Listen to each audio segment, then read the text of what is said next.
ایک بار نبی پاک علیہ الصلوۃ والسلام سے سوال ہوا، سوال کرنے والے نے بھی کتنا پیارا سوال کیا، اور یہ حدیث بخاری کی حدیث ہے۔ اللہ کے نبی علیہ الصلوۃ والسلام سے عرض کیا، حضور میرے حسن اخلاق کا سب سے زیادہ حقدار کون ہے؟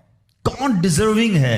سب سے زیادہ مجھے کس کے ساتھ حسن اخلاق کرنا ہے؟ حدیث کا خلاصہ نبی پاک نے فرمایا تیری ماں۔ پھر پوچھا حضور اس کے بعد سیکنڈ؟ فرمایا تیری ماں۔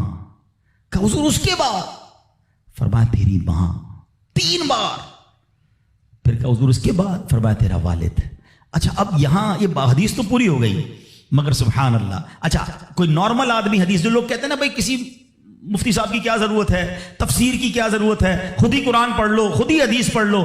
آج کے دور میں کوئی نارمل آدمی حدیث پڑھے تو خدا نہ خواستہ اس کا رزلٹ کیا لے گا؟ چلو بھائی اب والد کو پوچھنا ہی نہیں ہے، 3 بار ماں کا فرمایا نبی پاک نے، ماں کی خدمت کرو، ابا کو ڈالو سائڈ پہ۔ نہیں، اب اس کی انٹرپریٹیشن پڑھنا ضروری ہوگی، اب اس کی تفسیر اور اس کی شرح پڑھنا ضروری ہوگی۔ اللہ اکبر، علماء کی شان دیکھیں۔ پہلے تو علماء نے یہ ڈیبیٹ کیا کہ نبی پاک نے 3 بار ماں کیوں کہا، 1 بار والد کیوں کہا؟ کیونکہ اللہ کے نبی کی زبان سے جب بھی جو نکلا وہ حق نکلا، وہ ایسی ہی فضول کوئی بات نہیں ہوتی، ہر بات جو ہے وہ بڑی لاجیکلی، بڑی ڈیٹیلڈ، اور اللہ اکبر وہ اللہ کی طرف سے عطا ہوتی ہے۔ سیدی اعلیٰ حضرت فرماتے ہیں نا، وہ دہن جس کی ہر بات وحی خدا، چشمہ علم و حکمت پہ لاکھوں سلام، وہ زبان جس کو سب کن کی کنجی کہیں، اس کی نافذ حکومت پہ لاکھوں سلام۔ علماء کہتے ہیں 3 بار جو ماں کہا ہے نا، ایسے ہی نہیں کہا۔ ماں کے بچے پر 3 احسان ہیں۔ نمبر 1، ماں بچے کو پہلے 9 ماہ اپنے پیٹ میں پالتی ہے، اس کی جسم میں کتنی تبدیلیاں ہوتی ہیں،